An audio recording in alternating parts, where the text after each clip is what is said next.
one also that is thermostable, that will be resistant in farms in all these different climates. So we need all of those features.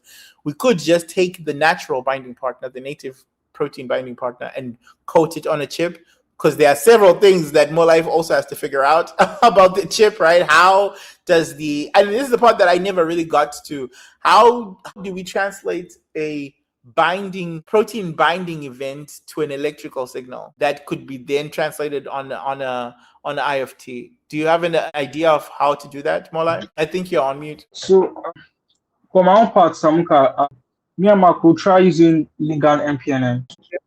It's a good idea. Well, we need to pitch it though, so that we get the funds. Once we get the funds, then we can start doing all of this.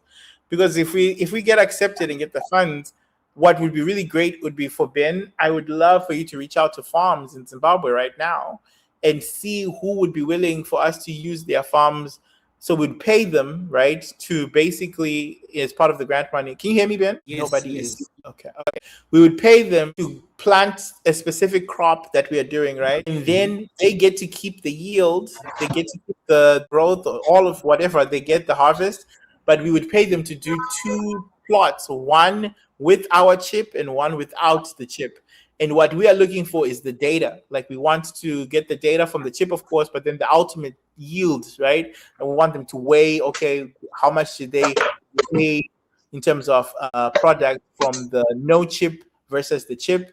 Because the idea here is that our chip would actually result in higher yields, right? Because if you're watering things right on time when they should be watered, then likely they will grow faster, they will grow better. And so the idea is that we have a higher yield. And so we need to be able to measure that. And so, Benny, you need to start, once we get the grant, if we get the grant, you need to start talking to different farms and plants.